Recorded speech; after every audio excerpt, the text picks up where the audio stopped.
The Art of Public Speaking by Dale Carnegie.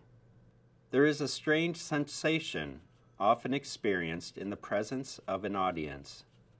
It may proceed from the gaze of many eyes that turn upon the speaker, especially if he permits himself to steadily return the gaze. Most speakers have been conscious of this in a nameless thrill, a real something pervading the atmosphere, tangible, evanescent, indescribable. All writers have borne testimony to the power of the speaker's eyes in impressing an audience. This influence, which we are now considering, is the reverse of that picture, the power their eyes may exert upon him, especially before he begins to speak, after the inward fires of oratory are fanned into flames. The eyes of the audience lose all terror. Students of public speaking continually ask, how can I overcome self-consciousness and the fear that paralyzes me before an audience?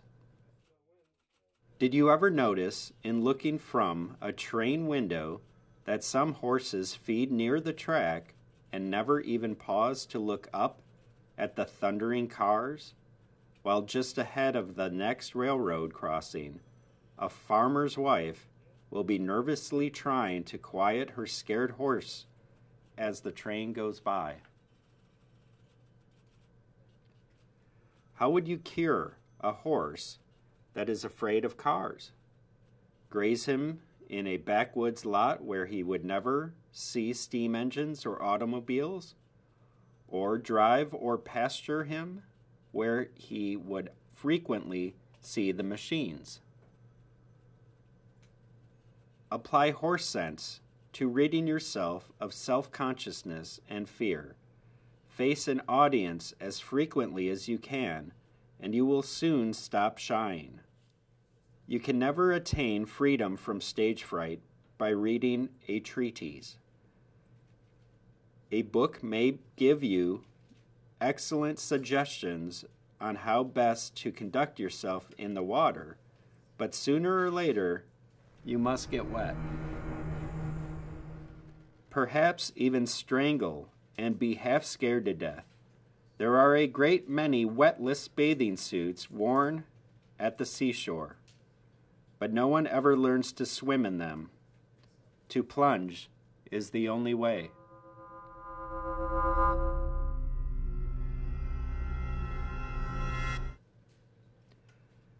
Practice, practice, practice in speaking before an audience will tend to remove all fear of audiences. Just as practice in swimming will lead to confidence and facility in the water, you must learn to speak by speaking.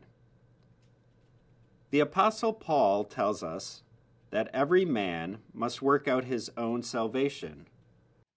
All we can do here is to offer you suggestions as to how best to prepare for your plunge.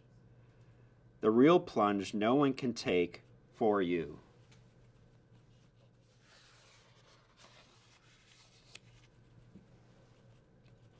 A doctor may prescribe, but you must take the medicine. Do not be disheartened if at first you suffer from stage fright. Dan Patch was more susceptible to suffering than any superannuated dray horse would be. It never hurts a fool to appear before an audience, for his capacity is not a capacity for feeling. A blow that would kill a civilized man soon heals on stage. The higher we go in the scale of life, the greater is the capacity for suffering.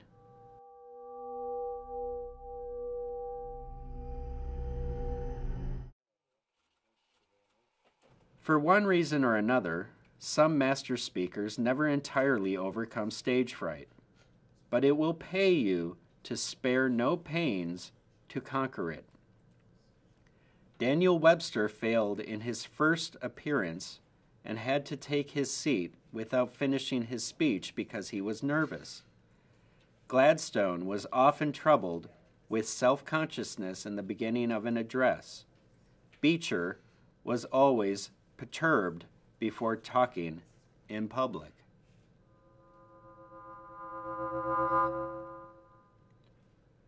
Blacksmiths sometimes twist a rope tight around the nose of a horse, and thus by inflicting a little pain, they distract his attention from the shoeing process. One way to get air out of a glass is to pour water into it. Apply the blacksmith's homely principle when you are speaking.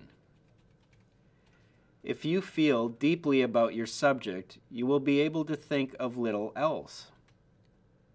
Concentration is a process of distraction from less important matters. It is too late to think about the cut on your coat once you are upon the platform. So center your interest on what you are about to say.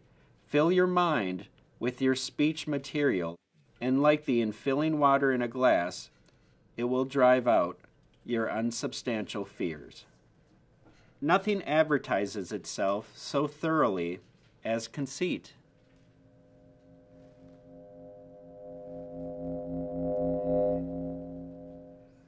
One may be so full of oneself as to be empty. Voltaire said, "We must conceal self-love," but that cannot be done. You know this to be true, for you have recognized, overseen self-love in others. If you have it, others are seeing it in you. There are things in this world better than self, and in working for them, self will be forgotten, or, what is better, remembered only so as to help us win toward higher things. The trouble with many speakers is that they go before an audience with their minds a blank.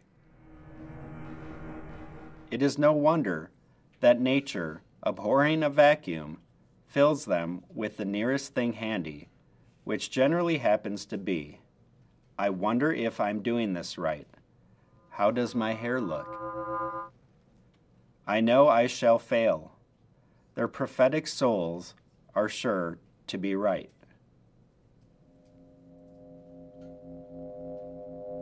It is not enough to be absorbed by your subject. To acquire self-confidence, you must have something in which to be confident.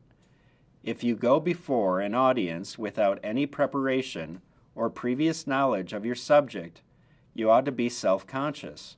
You ought to be ashamed to steal the time of your audience. Prepare yourself. Know what you are going to talk about, and in general, how you are going to say it. Have the first few sentences worked out completely so that you may not be troubled in the beginning to find words. Know your subject better than your hearers know it, and you have nothing to fear. Let your bearing be modestly confident, but most of all, modestly confident within. Overconfidence is bad, but to tolerate premonitions of failure is worse. For a bold man may win attention by his very bearing, while a rabbit-hearted coward invites disaster.